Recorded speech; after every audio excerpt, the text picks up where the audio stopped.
नमस्कार, मैं हूं आपके साथ मयंक। आज 22 तारीख है और जो खबरें आ रही हैं ईरान से, अमेरिका से, वो बेहद चिंता पैदा करने वाली हैं। और मैं एक बड़ा सवाल पूछना चाह रहा हूं, अपनी बात सामने रखना चाह रहा हूं, वो ये कि क्या हज के बीच में धोखे से ईरान पर बड़े हमले की तैयारी है। देखिए, ये वो सवाल है जो कई घटनाक्रम ऐसे हो रहे हैं जो इस ओर इशारा कर रहे हैं कि देखिए हज शुरू होने वाला है और हज के दौरान, हज के बीच में ईरान पर धोखे से बड़ा स्ट्राइक हो सकती है, बड़ा हमला हो सकता है और इसके लिए ईरान को तैयार रहना होगा। अब ये बात क्यों कही जा रही है, ये बात क्यों निकल के आ रही है, ये बड़े गौर करने वाली बात है। देखिए, मैं आपको बार बार ये बात कहता हूं कि जो चीज ऊपर से दिखाई दे रही है उसमें और जो चीज अंदर हो रही है उसमें जमीन आसमान का अंतर है। अब देखिए, ये बात आखिर आ कहां से रही है कि हज के बीच स्ट्राइक हो सकती है। देखिए, सबसे बड़ी वजह जो इस समय है चर्चा में है कि नेतन्याहू और ट्रंप के बीच में फोन पर बातचीत हुई, जिसमें नेतन्याहू जो है वो ट्रंप से सख्त नाराज हुए और ट्रंप ने कहा कि अभी हमला नहीं करना चाहिए, लेकिन नेतन्याहू चाहते थे कि हमला पहले होना चाहिए। अब दिखाने की कोशिश क्या हो रही है ये समझिए जरा, आप खुद सोच के देखिए कि डोनाल्ड ट्रंप की नेतन्याहू से फोन पर बातचीत हो और इस बारे में खबरें मीडिया में बाहर कैसे आ सकती है। अमेरिका के राष्ट्रपति की इजराइल के प्रधानमंत्री से ईरान को हमले को लेकर खुफिया बात होती है और यह मीडिया में लीक हो जाती है और उसमें यह बता दिया जाता है कि डोनाल्ड ट्रंप ने कहा है कि अभी हमला नहीं करते हैं और नेतन्याहू इस बात को लेकर डोनाल्ड ट्रंप से नाराज भी हो गए। क्या ऐसा हो सकता है वाकई? और ये बात मीडिया में लीक क्यों है? आप देखिए, समझिए इस बात को कि दिखाने की कोशिश क्या हो रही है। जबकि जो तैयारियां कह रही हैं, एक बड़े हमले की तैयारी में इजराइल भी तैयार है और अमेरिका भी तैयार है। कम से कम 20 से 25 जेट्स पिछले 48 घंटे के अंदर बेन गुरियन एयरपोर्ट पर लैंड हो चुके हैं और वो सब के सब रिफ्यूलिंग जेट्स हैं, F-35 फाइटर जेट्स हैं और तरह तरह के हथियारों के साथ वो रेडी है अमेरिका के इजराइल के एयरपोर्ट पर हमला करने के लिए। यानी बड़ी कोशिश है इस तरह की ये दिखाने की कि शायद अब बातचीत आगे हो या इस तरह की बातें आगे हों, लेकिन असली तैयारी कुछ और कहती है।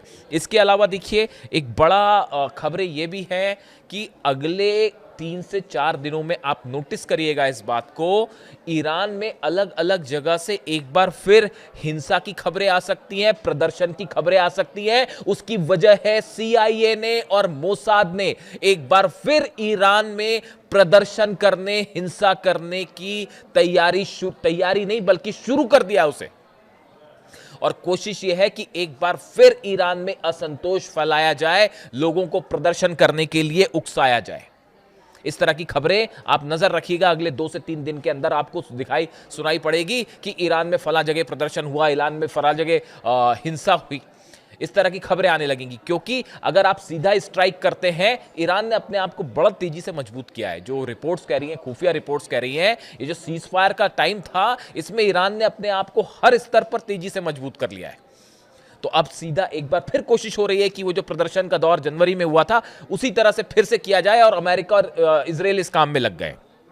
इसके अलावा आप देखिए, जो खबरें हैं अंदर ही अंदर, खुफिया जो खबरें हैं कि एक बड़ा कोवर्ट ऑपरेशन कर सकता है CIA और मोसाद। ईरान में कई जगह अंदर धमाके किए जा सकते हैं, ईरान में जो है हिंसा फैलाने की कोशिश हो सकती है, इस तरह की खबरें सामने आ सकती हैं। और सबसे बड़ी बात, कोवर्ट ऑपरेशन के जरिए कई बड़ी हस्तियों को निशाना बनाने की कोशिश की जा सकती है। और टॉप में है ईरान के सेना प्रमुख, IRGC के प्रमुख अहमद वाहिदी साहब। इस समय अमेरिका की राह में सबसे बड़ा रोड़ा कोई है जो कि पूरे अमेरिका के सामने सीना ठोक के खड़े हो गए हैं, वो है IRGC के प्रमुख अहमद वाहिदी साहब। IRGC के प्रमुख, और उन्होंने ये बात साफ कर दी। ये देखिए, पूरा जो प्लान था, जिस तरह से हमले हुए, अली खामेनी साहब का असैसिनेशन होता है, उसके बाद मुस्तफा खामेनी जो सुप्रीम लीडर हैं वो घायल होते हैं। ऐसे हालात में देखिए कई बड़े लीडर्स को असैसिनेट कर दिया ईरान के। इन सूरत में जो कमान संभाली वो संभाली सेना प्रमुख ने, IRGC चीफ ने, अहमद वाहिदी साहब ने। और उन्होंने ये सीज फायर के टाइम पे हर स्तर पर ईरान को एक मजबूत किले में परिवर्तित कर दिया है। हॉर्मूज से लेकर तेहरान के आसमान से लेकर तेहरान की जमीन से लेकर ईरान के बॉर्डर्स को लेकर मिसाइल्स को लेकर अब ईरान इतना ज़्यादा एग्रेसिव है। मैं आपको उनकी बयान बताऊंगा कि वो हालात ऐसे हो गए हैं कि ईरान अब हर मामले पर भारी पड़ता दिखाई दे रहा है। आपने नोटिस किया कल क्या बयान आए, 3 ईरान की तरफ से जो 3 बयान आए, ईरान की तरफ से बयान आए कि अगर अब हमला हुआ तो ये वर्ल्ड वॉर की शुरुआत होगी। ये ईरान की सेना की तरफ से बयान आया है कि अगर अब की बार ट्रंप ने हमला किया तो ये वर्ल्ड वॉर की शुरुआत होगी। अब ईरान ने बात क्यों कही? कहीं ना कहीं पुतिन से और चीन से कोई ना कोई इंडिकेशन तो दिया गया, कुछ बात तो हुई होगी ईरान की, उसके बाद क्या इस तरह के बयान दिए जा रहे हैं? आप देखिए उस तरफ से रूस किस तरह से भिड़ा हुआ है नाटो के साथ, और वो इंग्लैंड का जो ब्रिटेन का जो खुफिया प्लेन था वो आ गया था सामने रूस के फाइटर जेट के। वो देखिएगा अलग से, वो पूरी जबरदस्त कहानी है वो, कि किस तरह से ब्रिटेन के फाइटर जेट को रूसी फाइटर जेट ने वापस भगा दिया और पीछे खदेड़ दिया। और फ्रांस की जो न्यूक्लियर तैयारी चल रही है डिफेंस की, वो और रूस जो है आमने सामने है। पुतिन ने न्यूक्लियर एक्सरसाइज शुरू कर दी कि अगर न्यूक्लियर हमला होता है तो क्या किया जाए, उसके लिए मिसाइल्स जो हैं वो तैयार कर ली गई हैं, कैसे अपलोड होगा, हर चीज की तैयारी है। तो वो नेटो के साथ अपना तनाव चरम पर है, और ऐसे समय में ईरान ये कह रहा है कि अगर हमला किया तो वर्ल्ड वॉर होगा। समझिए इशारों को। दूसरी तरफ जो है बात ईरान की तरफ से कही गई, कल बड़ा बयान आया। लगातार ये बात ईरान के विदेश मंत्री जो हैं वो लगातार ये इशारा कर रहे हैं कि अब्बास अराक्ची साहब की अब की बार हमला हुआ, जो ईरान की सेना ने कल कहा कि अगर अब की बार हमला होता है तो हम वो हथियार निकालेंगे जो अब तक हमने ना किसी तरह के परीक्षण में सामने दिखाए हैं, ना किसी तरह के हमले में हमने यूज किए। यानी हम वो हमला करने के लिए तैयार हैं, उन हथियारों से हमला करने के लिए तैयार हैं जिसने दुनिया ने कभी हमारे पास देखे ही नहीं है। सीधा सीधा मतलब था कि ये जो आप सोचते हैं कि 2 से 4 हजार किलोमीटर की रेंज में ही ईरान हमला कर सकता है, अब की बार इस रेंज के बाहर हमला होगा। इसके बाद अब यूरोप पर हमला हो सकता है, इसके बाद अमेरिका के उन बेसिस पर हमला हो सकता है जो आज तक किसी ने नहीं सोचा था नहीं हुआ होगा। ईरान ने अपनी रेंज बड़ी करके युद्ध को पेश करने की कोशिश की है कि अगली बार आप हमला करेंगे तो नतीजा देखिएगा क्या होगा। इसके अलावा बड़ी जो एक और डेवलपमेंट है हॉर्मूज में जो है, वो ईरान ने एक बार फिर यूएई के एक टैंकर को ड्रोन से तबाह कर दिया। हॉर्मूज के इलाके में यूएई का टैंकर बिना आरजीसी के परमिशन के, ईरान की सेना के परमिशन के क्रॉस करना चाह रहा था। शाहिद 136 से ईरान की सेना ने सीधा उस पर हमला कर दिया, ड्रोन जाके सीधा उस पर गिरा और उस पर आग लग गई। ईरान की सेना का कहना ऐसा है, ईरान ने साफ कर दिया हॉर्मूज में उसने अपने पॉइंट भी डिसाइड कर दिए, और ये बात फिर साबित कर दी है कि ऐसा है, हॉर्मूज में हमारी परमिशन के बिना तो परिंदा भी पर नहीं मार सकता, अब आपको जो करना है कर लो। और वो यूएई का जहाज बिना परमिशन के अंडर आया तो उसको सीधा जो है ठोक दिया ईरान ने, और क्लेम भी कर लिया कि, और बयान भी दे दिया। ये वैसा मामला नहीं है कि जो है वो न्यूक्लियर सेंटर पर जब हमला हुआ तो उस समय ईरान ने नहीं किया, ईरान ने कोई क्लेम नहीं किया, ईरान ने वो हमला किया ही नहीं था। यूएई के अबू धाबी का जो परमाणु सेंटर है बरका, जिस पर ड्रोन गिरा था जनरेटर पर, वो हमला ईरान की तरफ से नहीं था। ये बात अब साबित हो गई। वो पहले स्पेकुलेशन थे, वो कोशिश कैसी थी क्या थी वो सब आप जानते ही हो, फॉल्स फ्लैग ऑपरेशन था। तो वो हमला नहीं किया था, तो आरजीसी ने क्लेम नहीं किया। मैंने आपको इसीलिए कहा कि ईरान जब हमले करता है तो क्लेम कर लेती है आरजीसी तुरंत कि हाँ हमने किया है, सीना ठोक के क्लेम करते हैं जी हमने हमला किया था। तो वो ये वाला जो जहाज पे टैंकर पर अटैक है, वो यूएई का जहाज बिना परमिशन के आया टैंकर, इन्होंने शाहिद 136 मार दिया और वो सीधा जाके गिर गया। वो पिक्चर भी रिलीज कर दी और ईरान की सेना ने कह भी दिया कि साहब ये हमला हमारा है, अगली बार अगर आओगे तो फिर ठोकेंगे। तो वो साफ बोलने को तैयार है। यानी हॉर्मूज में भी इसने साबित कर दिया। और कल अकबरजादे साहब का बयान है, आपने सुना ही होगा, उन्होंने कह दिया कि पूरी तरह से अमेरिका फेल हो गया हॉर्मूज को खुलवाने में, और अमेरिका अब तक ये समझ ही नहीं पाया कि ईरान की असली ताकत क्या है, और ईरान को समझ ही नहीं पाया अमेरिका। तो कुछ हद तक वो इस बात को सही भी कह रहे थे। यानी आप देखिए ईरान का जो अप्रोच है वो बहुत ज्यादा एग्रेसिव हो गया है पिछले चंद दिनों के अंदर, और खास तौर पर पुतिन और जिनपिंग की मुलाकात के बाद। और बड़ी खबर, अब देखिए ये जो खबर है जिसको लेकर तमाम चर्चाएं हैं कि पाकिस्तान के सेना प्रमुख तेहरान उसको निगोशिएट करने के लिए मुनीर को भेजा गया और मुनीर की जो है ईरान के अधिकारियों से मुलाकात हुई है, बात हुई है। लेकिन मुस्तबा खामेनी के तरफ से एक बात साफ कर दी गई है ईरान की सेना को, अपने डिप्लोमेट्स को, कि ईरान का यूरेनियम ईरान से बाहर नहीं जाएगा। ये बहुत बड़ी खबर है और देखिए इसको लेकर लगातार ये कोशिशें हैं, पूरा मामला जो है वो यूरेनियम पर आके अटक गया है। इसीलिए पुतिन कह रहे थे कि ये डेड एंड पे पहुंच गया मामला। पुतिन ने डेड एंड शब्द का इस्तेमाल किया था। आप 9 मई का उनका बयान उठा के सुन लीजिए, उसके बारे में मैं चर्चा भी कर चुका हूं। पुतिन इस बात को जानते हैं कि वो जो है ईरान को, जो शख्स ईरान को समझता है अच्छी तरह से, देखिए हर देश का अपना एक नेचर होता है काम करने का, अपना एक तरीका होता है, उसका एक कल्चर होता है, वहाँ के लोगों की एक सोच होती है, उसको समझना बहुत ज़रूरी है जब आप डील करते हैं किसी के साथ। अमेरिका की डील क्यों नहीं हो पा रही ईरान के साथ? देखिए अली खामेनी साहब ने 30 साल तक वहाँ पर शासन किया, करीब करीब। उस 30 साल के शासन के दौरान आप अली खामेनी साहब के बयान देखिए, उनकी स्पीचेस सुनिए, उनकी सोच समझिए।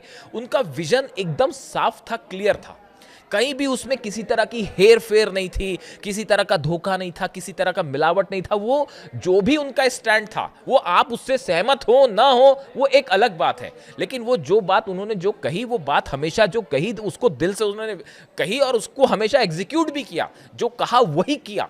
इसीलिए अली खामेनी साहब जो हैं, दूसरे नेताओं से मैं बार बार कहता हूं कि वो अलग थे और ऐसा शख्स जो है वो सदियों में एक बार आ पाता है। आज उनकी शहादत के बाद पूरा ईरान उनके साथ खड़ा हो गया और उनका विजन बिल्कुल साफ था कि अमेरिका जो है वो अरब और ईरान की लड़ाई करवा के इस पूरे क्षेत्र पर कब्जा करना चाहता है। मिनरल रिसोर्सेज जो है, रेयर अर्थ मटेरियल हो, चाहे पेट्रोकेमिकल्स हो, तेल हो, ऑयल हो, गैस हो, इस पूरे इलाके पे अपनी हेजेमनी चाहता है, पूरा कंट्रोल चाहिए अमेरिका को।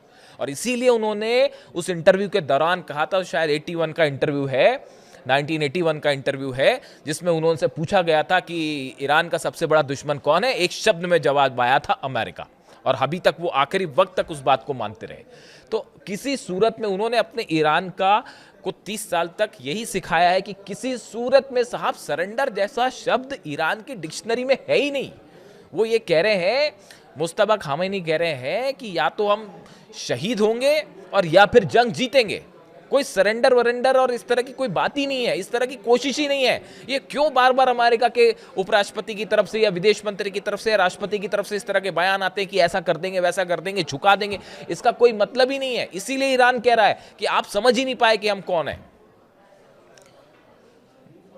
इमाम हुसैन वाले जो प्रिंसिपल्स हैं वो कूट कूट के ईरान की जनता में है, ईरान के खून में दौड़ रहे हैं साहब। वो कोई मतलब ही नहीं है, वो कोशिश ही छोड़ दीजिए आप।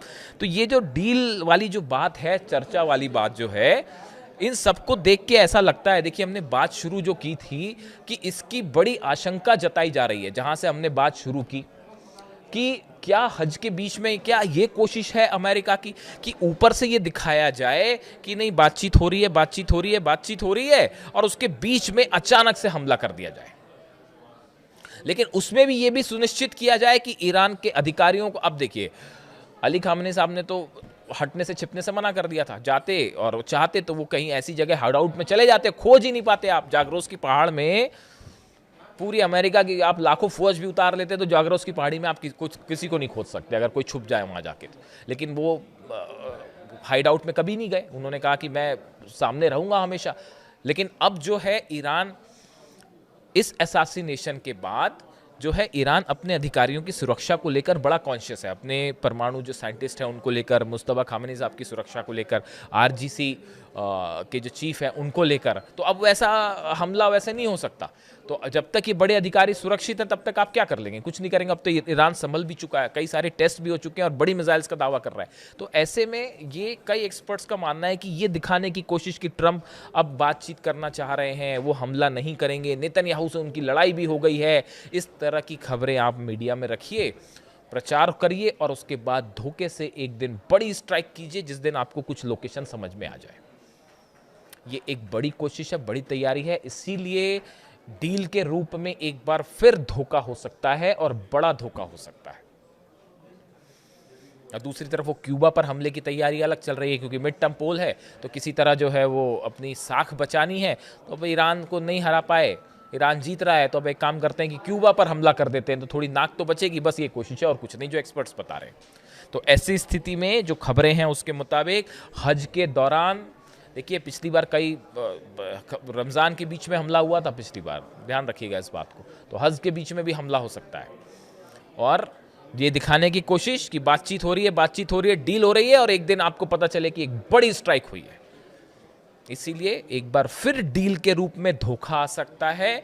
और भले देखिए जनरल मुनीर जो प्रस्ताव लेके गए हैं उस पर जो है किस तरह से आगे डेवलपमेंट होंगे, अरब देश उस पर क्या बोलेंगे, बहुत सारी चीज़ें जो बहुत वेग हैं, लेकिन जो बात क्लियर है वो ये है कि अमेरिका और ईरान के बीच में कोई डील इसलिए नहीं हो सकती कि किसी तरह का कोई विश्वास है ही नहीं।